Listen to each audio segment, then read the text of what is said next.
Hey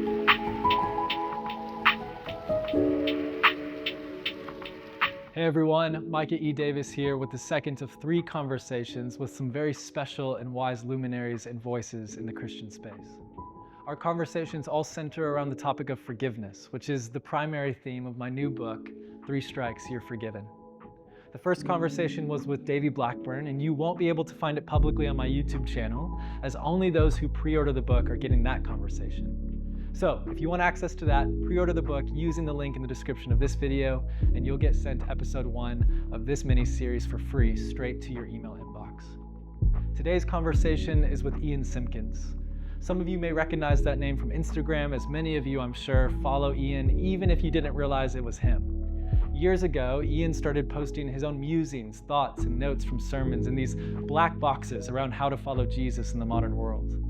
And over the last few years, his influence has taken off as his posts reach hundreds of thousands of people on a daily basis. But that is literally scratching the surface of who Ian is. Ian is the lead pastor of teaching at the Bridge Church just outside of Nashville, Tennessee. And he's one of the best Bible teachers on the planet. And he would brush that off because of the humble, authentic man that he is, but it's true. The way Ian is able to synthesize the scriptures into compelling, challenging teaching is second to none, and that's why I'm so excited for this conversation. Today, Ian and I are going to be talking about the much-maligned topic of church hurt. How do we forgive the very place many of us sought to find healing, belonging, and kinship, but instead discovered pain, loss, or betrayal? And how do we forgive a God who seemingly allowed all of it to happen in his house? That and more we're going to tackle. And so, without further ado, here's my conversation with Ian Simkins.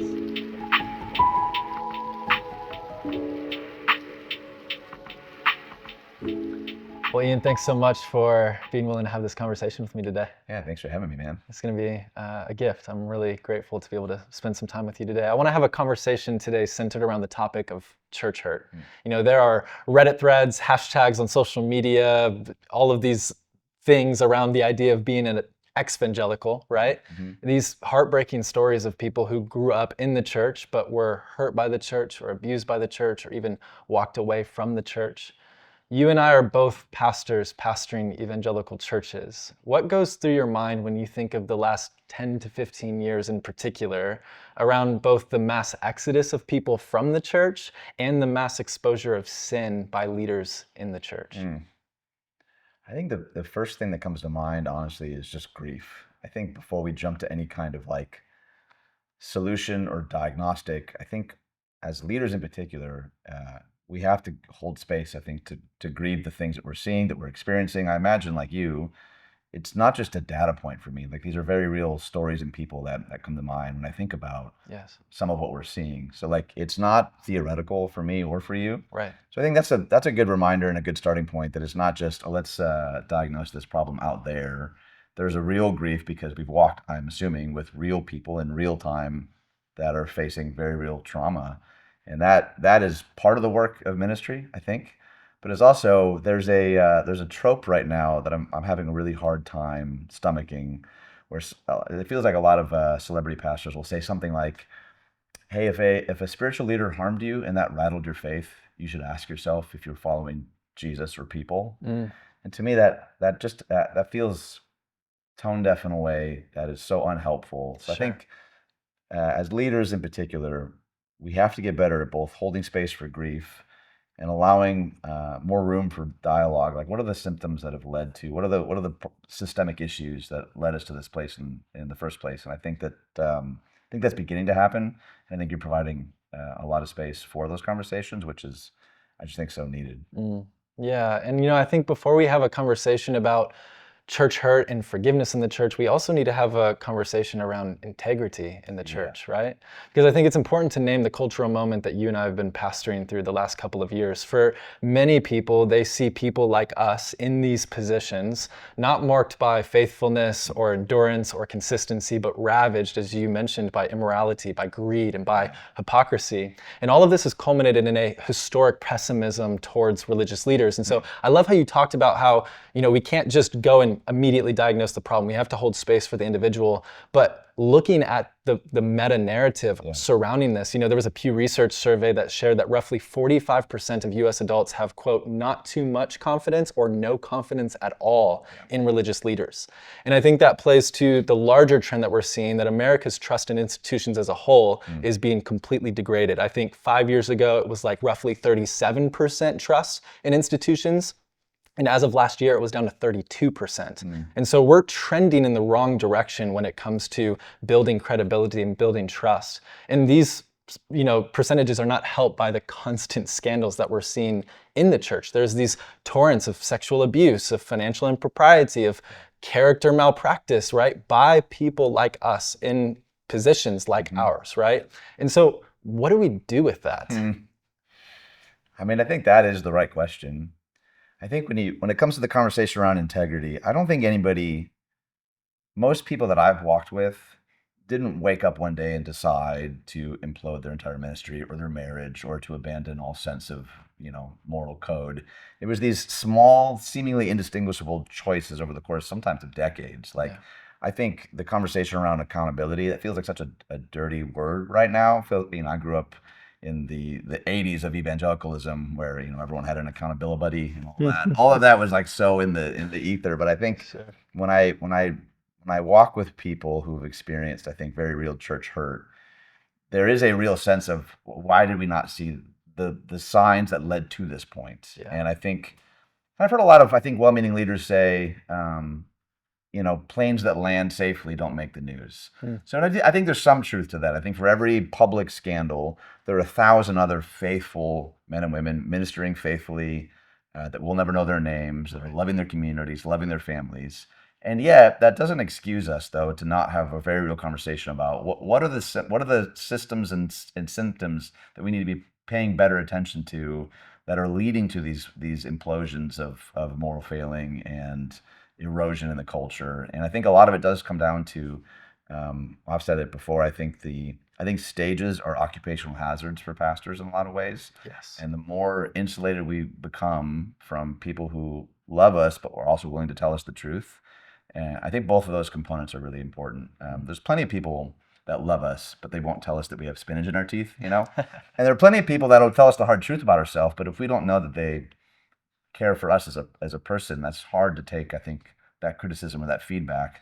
To surround ourselves with people that will call us out on our stuff as pastors and leaders, I think we have to establish a new set of norms, and I don't know how we get there necessarily, because it feels like the more that we see these public failings, I keep thinking like, oh, this will send the shockwave. This will lead to the kind of reform that the church desperately needs. And then, 6 months passes and you see another one. So I think it has to start with the granular. I think we have to begin in the seemingly indistinguishable patterns that are often, I think, overlooked or seen as insignificant at best. I think that's where the conversation probably has to start. Yeah.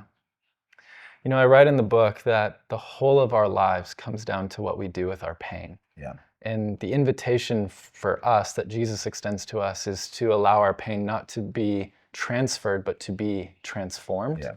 And forgiveness, and to a greater degree reconciliation, is only possible if we first allow past pain to be healed rather than to cause harm. Yeah. And so I think that's an important foundation to lay as we start this conversation on church hurt. Let's talk about it. Why does church hurt happen in the first place? I think about our churches, the individual churches that you and I pastor. Our mission as a church is to be and become a haven for broken people, to practice the way of Jesus, to participate in community, to permeate the world. Yours is to become people like Jesus for the sake of the world. Yeah. Why do our churches not live up to that 100% of the time, right? Those are like beautiful visions. Why don't we live up to it? Yeah. I mean, the easy answer is sin. Like, we're broken people. The cliche that I was raised with is that the church isn't a hotel, is a hospital. Like, that is part of it. Sure. I think it would be naive to assume that we will ever fully actualize our vision and mission statements, like whatever it is that we have in the hallways. And I think that there's a sense that is always going to be aspirational this side of heaven. But I also think that there's very real, like, as a pastor, I have to be constantly conscious of the fact that I'm only seeing about this much when it comes to the greater whole of our culture. We have to have people that we can trust when they say, hey, there's a blinking yellow over here, or we're noticing something in these meetings, or you get really, really defensive anytime anybody disagrees with you in any of these contexts. Like, yeah. I think that the willingness to invite that criticism, to invite that feedback, is painful but necessary. So when it comes to church hurt, I think there's a million different reasons why it happens. And I'm not so dystopian that I want to throw up my hands and say, well, it's going to happen anyway, so we might as well just keep trucking. Right. But I do think we need to get really honest about some of the ego that I think for leaders gets in the way of doing the kinds of repair that you're talking about. You know, what's not repaired is repeated. Yes. You know? What's not transformed is transmitted. Like, that's right. It might not come out in this particular board meeting. It's going to come out somewhere, though. And I think the older that I get, the more I've seen that play out in my own life. Where like, oh, I don't think I realized. Like before I became a parent, I legitimately thought I was a patient person.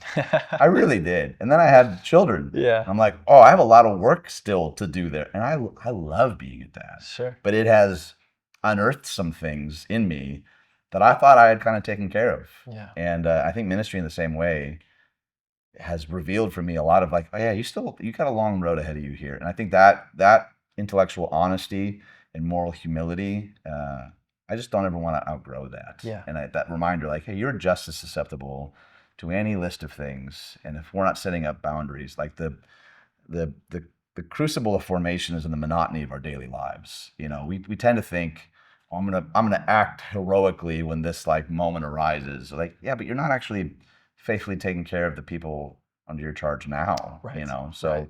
What's there's this line in The Catcher in the Rye where he says, the mark of an immature man is that he wants to die nobly for a cause, but the mark of the mature man is that he wants to live humbly for one. And I feel like right now there's a lot of infatuation with like the big and the grand and the spectacular. Yes. And I think we're missing a lot of the minute, the Annie Dillard, how you live your days is how you live your lives. Right. And I think my buddy's got a sign over his kitchen sink.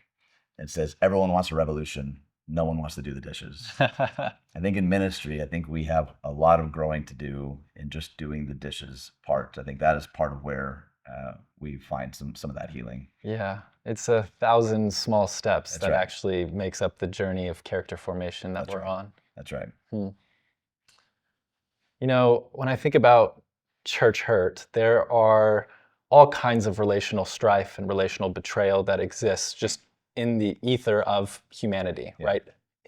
Outside of the church as well. What makes church hurt different? Why is it so painful when people in the church hurt us? That's a great question. I think part of why church hurt is different is because it's often also spiritual malpractice. Hurt is hurt, right? Yeah. Like we if you've been alive more than 5 minutes, someone's hurt you in some capacity. You know, pain is an inescapable part of being human. I think the spiritual malpractice piece, I think what makes that so catastrophic in certain environments is that somebody in some capacity said, I speak for God, or I'm charged with the task of shepherding or protecting or caring. And for that to be betrayed, I think has a different resonance. There's a different impact there when someone said, you can trust me, I'm a safe spiritual space. Yes. There's a certain amount of authority that is given and received, and I think to abuse or abandon that, I think that leaves a different kind of scarring for people. Yeah. And you and I'm assuming we could probably think of dozens of names of people who once looked to a spiritual leader who completely betrayed them, abandoned their trust, or any list of things. I think that the depth of that offense is because somebody believed, oh, I thought that you represented God. Yes. I was under the belief that you were here to protect and shepherd me, right. When in turn you did the opposite.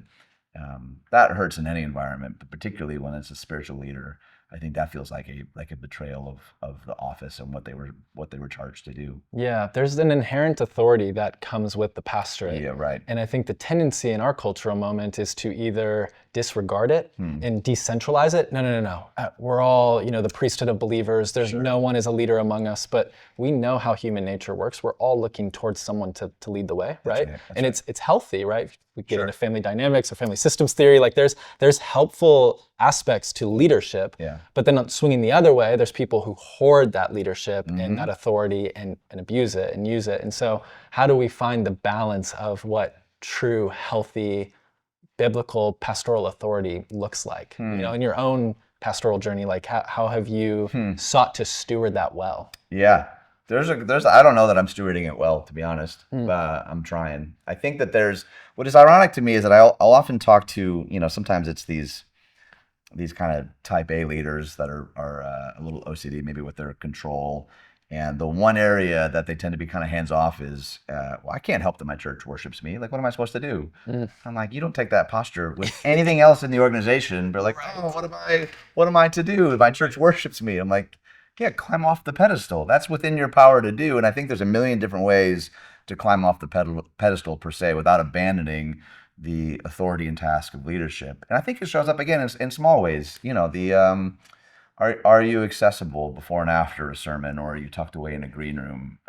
Do you have regular systems of feedback and critique? And are people, like those kinds of things to me are, like we have a teaching team model where 3 weeks before any sermon's preached, I'm presenting a first draft to a team of people that I invite to rip it to shreds. Yes. It is the most painful thing that I do every week, but also the most fruitful. Yes. And I could easily say, hey, no one gets to see anything until I deliver it on a Sunday, but I'm willingly subjecting myself to this. And often what is the case is that what's observed is not some egregious theological error.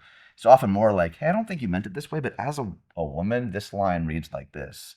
Or as a person of color, like this feels tone deaf. Like to invite that preemptively to say, hey, I know that if without y'all's feedback, I think that the sermon in particular is meant to be ecclesial. And I think that we've often like created this sort of siloed, like I'll go to the mountaintop and I'll come back with a hand delivered, whatever. I think that's where a lot of the pain begins. Is like, I don't think this guy ran this by anybody. Yeah. So creating even in our language of like a sermon delivery, when I hear delivery, I think DoorDash, right? Like I punch in a thing and then you just bring it to me. Yeah. I think good teaching and leadership is actually way more like being in the kitchen together, and like you're bringing different ingredients. Right. And the more that we can cultivate environments where more voices and more perspectives are actually weighing in on those things, I think the greater chance we stand to not harm people with our words and our leadership. And it is painful. I'm not going to lie to you. You know this. Absolutely. Like that's a strange thing to subject yourself to, but I think we have to be willing to if we want to get better. Yeah, and it's a mirror of what is to come. That's right. Like the new heavens and the new earth, it's not us sitting in pews listening to God on his throne declare decrees for all of time. Right. It's a wedding supper of the Lamb. It's all of us at the table together. So I love that you're even trying to cultivate that here and now. It's really beautiful. Yeah, thanks, man. Where do we even begin when it comes to healing after being hurt by a church or a leader in the church while still holding on to our faith? Because this is where I've seen so many people wrestle. Part of my story, my dad blew up a church when I was 10 years old. My godfather blew up a church when I was 18. And it was so disorienting to see men and women in my life that I thought were one thing and turned out to be another. How do we handle putting the pieces back together after we see people fall? Yeah, I think for me at least, there has to be a conversation around how quickly we're willing to do that. I think that there's a pace conversation. I think sometimes the expectation is, like with any kind of pain, is like, the cultural expectation is just to move on past it quickly. I don't think that served us well at all. I think that we do the same thing with death. How we manage. And the last time I went to a funeral, I was struck by the comments. We're like, oh, he looks so good. And I was like, I don't know that that's the point. Like, it's okay for us to sit in the grief of what it is that we're gathered to recognize. I think when it comes to church hurt, I think we have to be willing to give ourselves some grace to say, this might take a minute. We jump right to, you need to be reconciled. And that, again, and I think we would agree on this, forgiveness and reconciliation are not the same thing. That's right. And I think there's a really important distinction there. Like, oh yeah, you can forgive someone, take the bolt cutters to the chain that tethers you to that pain. Right. that does not necessarily mean that you need to be reconciled to that person if the person was, harming you in any myriad of ways. And I think that there needs to be a more enigmatic conversation around what it is that we're talking about when we talk about forgiveness. This whole forgive and forget thing that's not a biblical principle. Right. And so I think we borderline spiritually bypass when we just talk about we just need to move on and up and to the right, and we'll sing Salty the Songbook songs next weekend. And I just think that there's a real need for being realistic about what forgiveness can look like. And I don't have the experience that you do. I don't really know what that would be like to have people that you look up to not be who you thought they were to that degree. Sure. And I think I think it's why, honestly, your book is so needed, because to have a front row seat to that kind of reality there's just not a lot of people, I think, talking honestly about it the way that you are. And I think that's really, it's works like that I think how we get better. Yeah. Thank you. Well, you talked about accountability earlier. What role does accountability play in the healing process? Because I think there's a lot of steps that come when tragedy strikes, especially within the church or within church leadership, when there's scandal, or there's a lot of things that we can get right and there's a lot of things that we can get wrong. And so walk me through, like, what does it actually look like to hold someone accountable? You talked about the pace, you talked about steps. Like, in your mind, I know you haven't had to walk through it personally, Sure, but you do have to walk through it organizationally. Yeah. I'm sure that's ever on the front of your mind as you think about just the size and scope of your church and the influence that it carries, not just in the state of Tennessee, but literally nationally through the Bridge Worship and all of this, right? Like, walk me through what that process of accountability looks like, maybe even like before something happens. I think before something happens is the name of the game, to be honest. I think like the first church that hired me out of undergrad, the lead guy was removed for a laundry list of moral failures. And I remember sitting in that first congregational meeting when the elders told the church, and part of the outcry was, well, what about grace? What about forgiveness? And I'll never forget, I remember one elder standing up and saying, he's been forgiven, but he has disqualified himself from leadership of this church. That's right. And that was the first time I'd ever heard it articulated that way. Like, yes to this. And also, the example a mentor used to give me is in the Olympic long jump. It doesn't matter if you've had the longest jump in the history of the world, but your toe was half an inch over that line, you're disqualified. That's a disqualifying jump. And I don't know that we talk about that enough necessarily, or it tends to run in one of two extremes. And I think that dichotomy is not served us well. So when you ask about like my accountability, there are just a number of circles, both inside and outside our community, who have carte blanche to speak into my life about, it could be anything from your tone in this meeting to the things that you're posting online to how many speaking engagements you are or are not taking. Like I just have to willingly invite people into that. Yes. And I did not have the wisdom to seek that out when I was young. And I'm so grateful for mentors who have now, some of them have been walking with me for 20 years, who saw the impending train wreck that my life would have been and said, hey, we're getting a coffee twice a month, whether you like it or not. Like this kid needs some help. So like, I'm the recipient of men and women who in some ways sort of like shoehorned their life into mine. And I can now look over my shoulder and say, man, I would not be the husband and father and pastor that I am without this influence. So like, to me, it's again, not theoretical. Like I can trace back the steps, man, if I did not have these people speaking into my life proactively, preemptively, I mean, who knows where I would have ended up. So like that, I think that's part of why I'm so passionate about it, is because I'm the product of it. And I think often when I talk to other leaders, like with the teaching team thing, preachers will regularly ask me like, oh, like, what's that like? Almost out of pity. Yeah. And I'm like, can I tell you, it's actually amazing. It is such a gift. So we have this taste in our mouth, like, oh, that kind of accountability, that must be awful, right? And I'm like, when did that begin? Yeah. That we treat accountability like it's this, I guess I'll do it because my board requires me to. I'm like, the richness and the freedom that will lead to is actually, there's so much freedom there. Yes. So I think we have to change the narrative around how we even approach things like accountability almost feel like a bad word in certain environments. Yeah. And I would love to see that change, man. Absolutely. I tell people all the time, when I get up on stage and into the pulpit to preach, it's not just me up there. That's right. I have multiple voices who have spoken into this teaching. And especially like I remember, teaching through the election last year, like through some really hard topics. Yeah.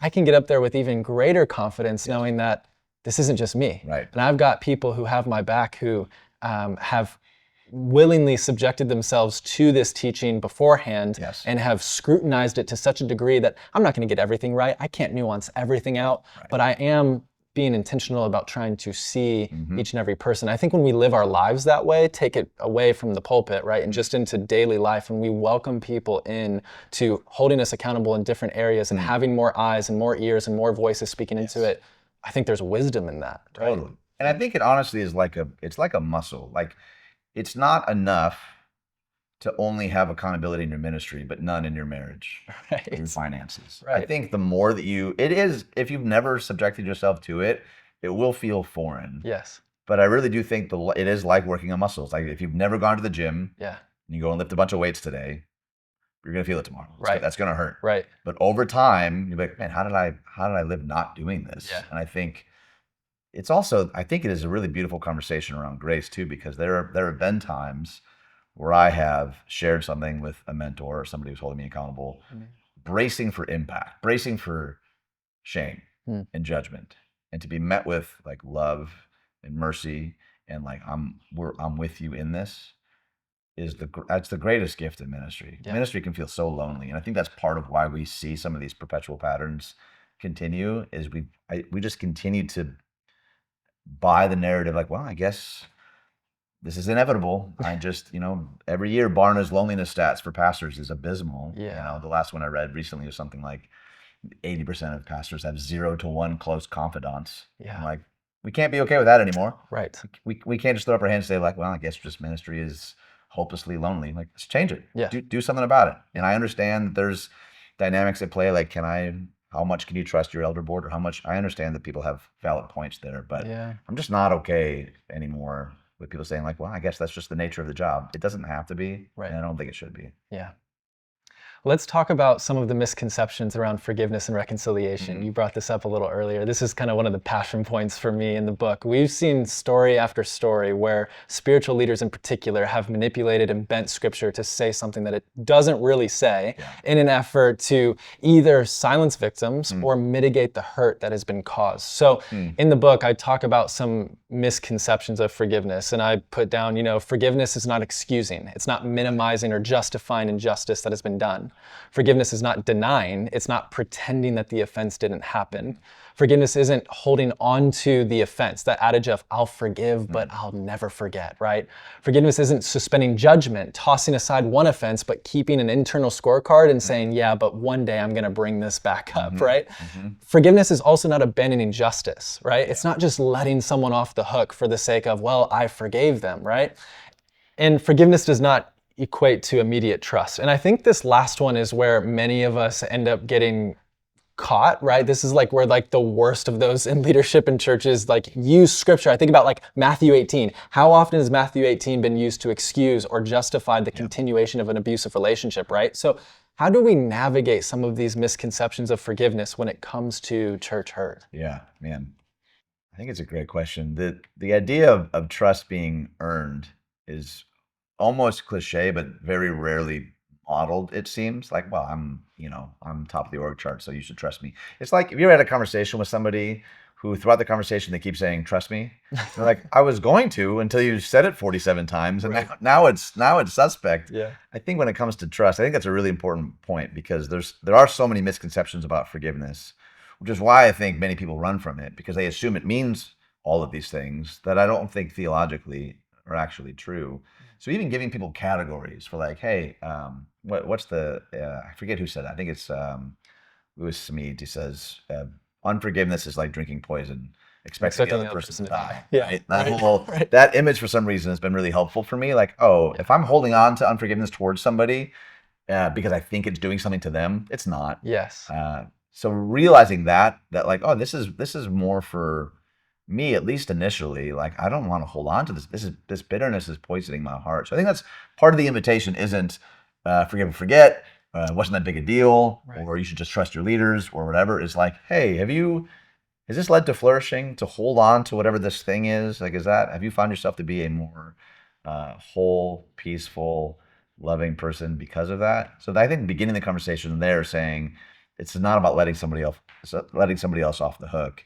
It's about recognizing, like, me holding on to this unforgiveness is actually doing something to my own heart. And I think that as a starting point is a lot more helpful to me than, oh, you should just trust him, or we're all broken, or we're all sinful. I don't know that those statements are all that helpful. Yeah, no, absolutely. And on the flip side, what about some genuine misconceptions that occur when it comes to biblical spiritual discipline or accountability? Because I don't know about you, but I've had multiple conversations with congregants or people in the church or people who have left the church. We've sat down, the conversation typically is we'll sit down for a meal and they'll share all of their hurt that they have towards the church. But really what happened was a leader in the church did a good job of holding them accountable for a sinful action that they made or a mistake that happened. And instead of submitting themselves under that leadership, they said, no, that's abusive, that's hurtful. How do we help people name what is actually hurt and what is actually helpful accountability? Yeah. Boy, that is such an important, nuanced distinction. And I think how people interpret, like, if someone's never been held accountable in any environment, anywhere, I think it will be harder for them to recognize healthy accountability. I remember the first time I had like a pastoral counseling conversation with a guy who had basically for a half hour told me how he was imploding his whole life. He had a drinking problem, and his wife was about to leave him, and his kids didn't want to be around him. And he said, but don't tell me how to live my life, though. Just love me for me. I said, you're assuming that by me letting you continue to run your life into the ground, that's the most loving thing that I can do for you right now. Yeah. Like that, I just had never heard it put that explicitly. So that it was the first time I had a front row seat to, oh, you actually think the most loving thing is to let you continue in what you've identified as a train wreck trajectory. Right. And so at the very least, like, the willingness to meet with me was there. The question I had asked them was like, why? What were you hoping me to say? Like, what were you wanting out of this conversation? Yeah. And I think that was a jarring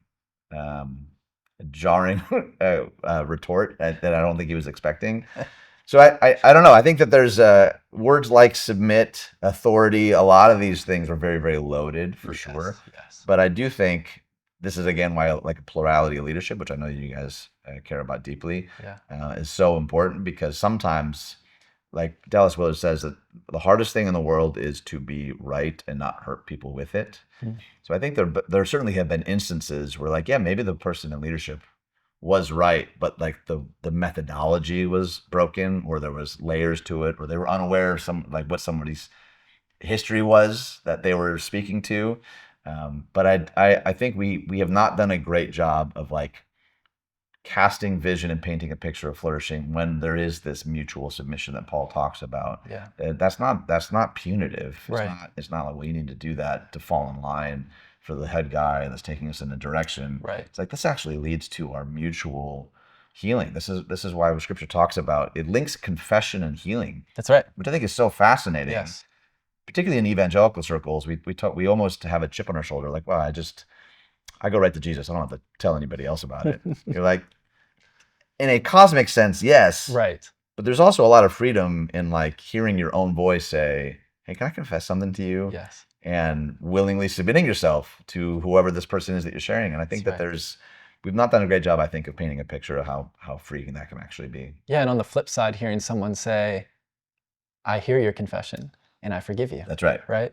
And I think it's interesting. There's a difference between, I always tell people, there's a difference between agreement and acceptance. Yeah. And in our cultural moment, we hold those two in the same breath, that if you don't agree with my choices, then you don't accept me as a person. Right. But what's really fascinating about the life of Jesus is the people who are most out of alignment with Jesus's ethical way of life were the people who were most drawn to his teachings, were the people who were most present at his table, right? Yeah, And so I think there has to be like a prophetic witness that we as leaders in the church, and just people in the church in general, we as Christians, as followers of Jesus, that tension that we find where we are able to willingly accept people as they are, but lovingly challenge them to become who God has called them to be, right? Totally. And I think that is that it's become, unfortunately, almost cliche to say Jesus loves you exactly as you are and too much to let you stay there. Yeah. I just think there's a need to reclaim that vision of what it means to follow in the way of Jesus, because if the people that ran toward Jesus are running away from our churches, that should give us pause. Yes. At the very least, we should ask why. Yeah. Like why does Jesus reserve his harshest criticism for those who were most pious? Yeah. Those who were most who knew the most scripture, who probably had the best, I don't know, moral code. Like his harshest criticisms are almost always reserved for them. Right. I remember somebody asking me too recently, because I tend to offer a fair amount of critique to the church lovingly. Sure. Someone's comment was, "Man, why do you hate the church so much?" And I was like, "Hate the church? I love the church. I've given my life to this work, and I want for her to be better, and I want for us to do better." And so there is an interesting dance right now that any critique is seen as an attack. Yeah. When what I think what you're doing beautifully is like, no, I'm critiquing. I'm drawing these things out because I think we can and should do better. Right.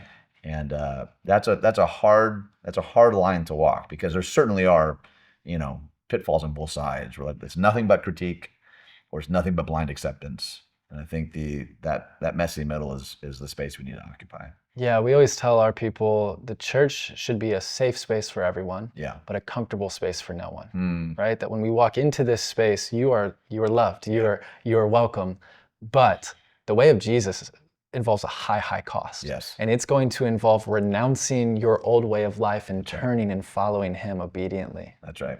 Yeah. Was it Bonhoeffer that said salvation is free, but discipleship will cost you your life? That's right. Like, yes. I think that people, I think rightly so, have often felt like they were sold a bill of goods when it's like, oh, you told me that I pray this prayer and then my life just becomes a walk in the park. Yeah. Like, I don't know.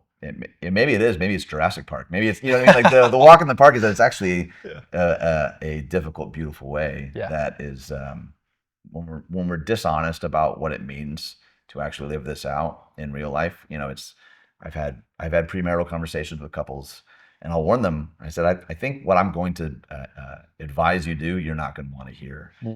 So let's decide at the onset, like, is this a conversation that you want to have? And just being honest about what that looks like, the vision of following Jesus, I think is really, really important. Absolutely. Part 3 of the book involves this idea of the hardest person to forgive, and that is often ourselves. And when I think about church hurt, I think about so many individuals who are placed in positions under people in power who are then able to manipulate situations to allow the victim to feel all of the blame and all of the shame for what actually was done to them. And so how do we forgive ourselves when we are victim of just a really tragic situation? Yeah. Again, I would say slowly. I think that there is a temptation to offer pithy truisms and platitudes to really, really complicated, complex pain and trauma. And I think we have to be willing to move past that. For me, as an Enneagram 3, I've tied so much of my value and worth to production and accomplishment and achievement. And so even if it wasn't, capital T trauma, there certainly are battles that I'm facing, and I imagine you are too, where there's a certain amount of shame if I dropped the ball or somebody responded in a way that felt like, I let them down.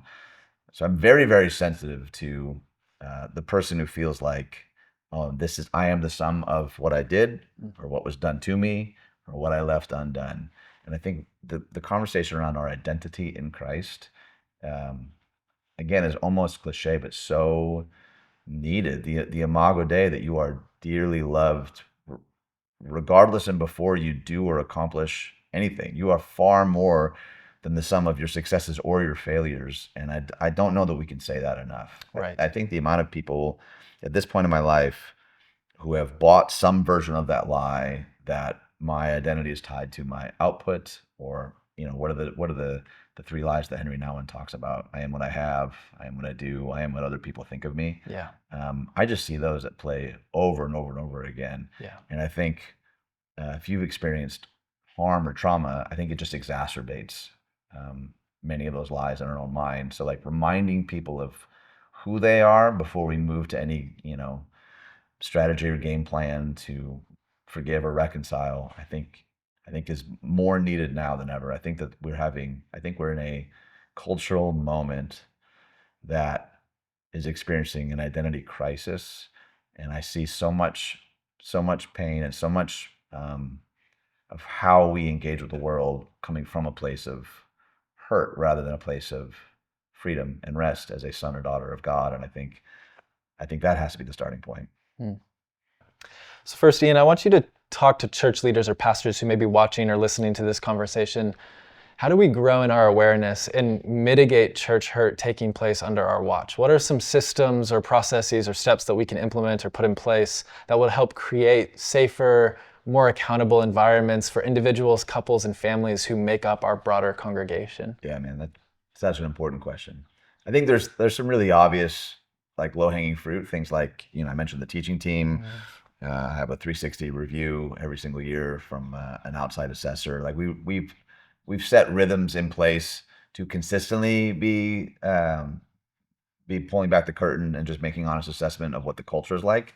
But I think there are also smaller, more subtle things. I heard a pastor years ago say, I like to regularly ask our team, what's it like to be on the other side of me? And that level of awareness to say, hey, I just want to know, what am I like in conversation down the hall, or what am I like in meetings? And I think making that just a regular part of your culture, I think lays the groundwork for people to raise a hand if they see or sense or hear anything. I think we can't relegate that just to annual reviews and formal processes. I think to create environments where our team and our church sees leaders regularly seeking out this kind of feedback, because it does feel like sometimes it's like, hey, if you have a problem, let me know. Right.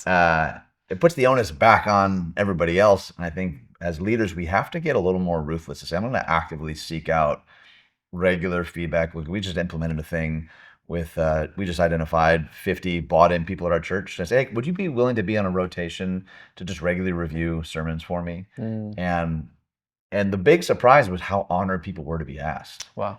I think sometimes we as leaders, like, I don't want to put them out, or that's one more thing I'm asking them to do. They were honored. Yeah. And some of that feedback can be painful for sure. I got one just a couple weeks ago, and it said, not your best work. I'm like, that's totally fair.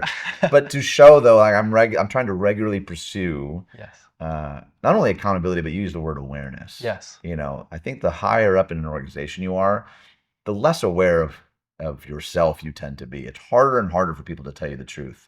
So you have to really, I think, work against the flow of kind of our Western model of authority to say, I'm going to willingly pursue these conversations to gain greater awareness, to create and cultivate cultures of health and healing and accountability. But I do think in a lot of ways it does start with leadership. Absolutely. Yeah, we tell our church often, we do our best to never ask you to do something that we ourselves are not willing to do. That's right. And that was just like instilled in me through my athletic career, right? We were always told like the best player on the team has to get into the gym first and be the last to leave because you're setting the tone for the rest of the team, right? And it's not like an apples to apples comparison because we're not saying the pastor's the best Christian in the church, but the pastor is the motor, right? There's an element of like, we get up and we preach and we cast vision and we help create culture. And so if we're unwilling to do what we're asking our people to do themselves, that is creating a shadow side in our organization or in our churches that is just bound to blow up at some point. That's right. That's right. Well, I think that vulnerability is a really important component of that. My natural bent is stoicism. I was raised Rust Belt, blue collar, kind of never let him see his sweat. Like left to my own devices, that's the kind of leader that I am. Like pretend that I'm confident even if I'm not. Act as if I have answers even when I don't.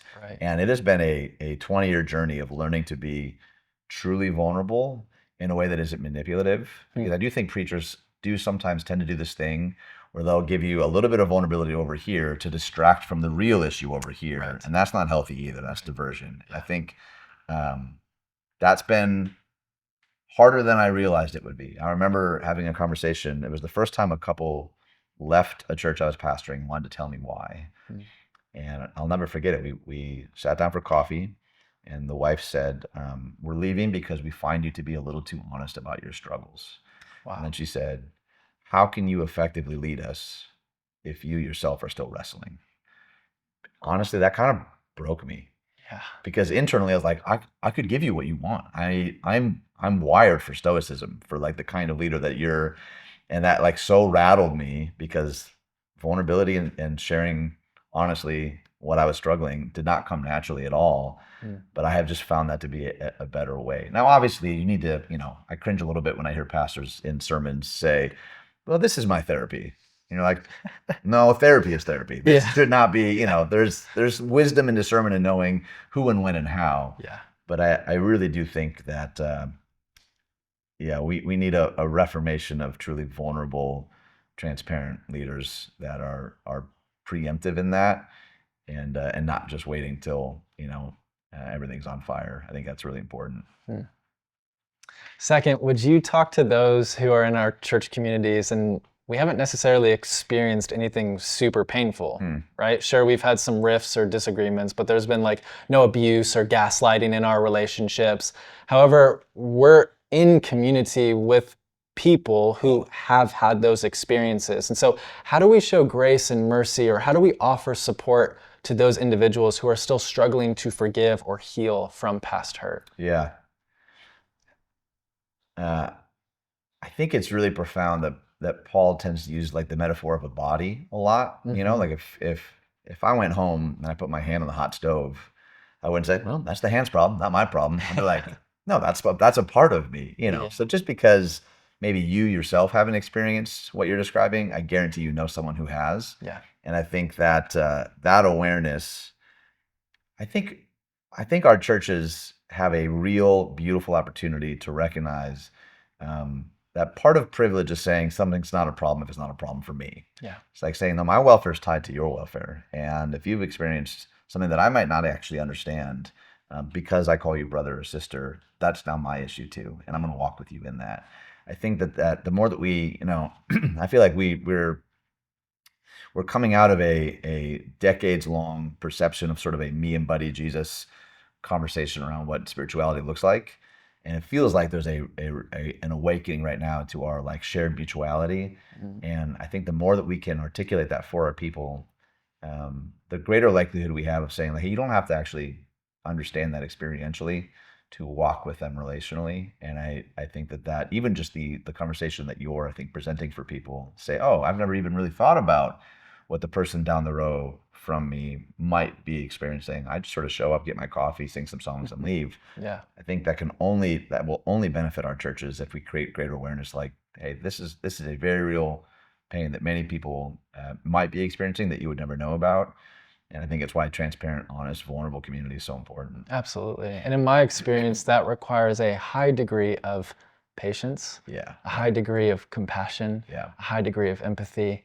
It is hyper inefficient, Yes. right? Like I think about just how I'm wired. I'm wired for efficiency. I'm wired to go, right? And so meeting people where they're at in these spaces, sometimes it requires us, well, actually doing what Jesus asks us to do, right? Yeah, to renounce ourselves, to pick up our cross and to follow him, right? Yeah. There's a cost to this, but as you alluded to, the cost is worth it, because on the other side of that is this beautiful, true, authentic community that's able to, as Paul says, bear one another's burdens, right? Yes. We're actually able to do what the scriptures say and live out our prophetic witness as the people of God here and now, bringing heaven to earth in this space. Let's go. Yeah.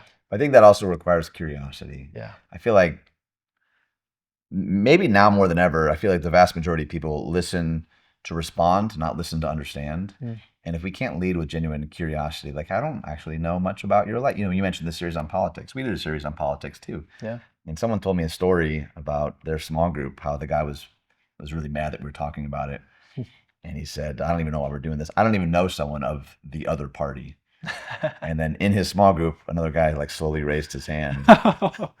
He's like, you are? And he goes, yeah. And he goes, why did you never tell me? And he said, you've never asked. Like, they'd been in small group for 3 years together, but now have this groundwork of relationship to say, oh, it's harder for me to demonize that party or that camp because we've now shared life together. Right. That genuine curiosity, I think, is so needed, and it is inefficient. Yes. And that's not going to look great on a spreadsheet. And there's not a conversion ratio that I think we can plug and play. But it is the way of Jesus, and I think that's really important. Absolutely. Ian, finally, would you talk to the person watching or listening to this right now who has experienced a tremendous amount of hurt within the faith community? Like if you were sitting across the table from them right now, how would you counsel them when it comes to beginning to rebuild trust both with God and with his people again? Yeah.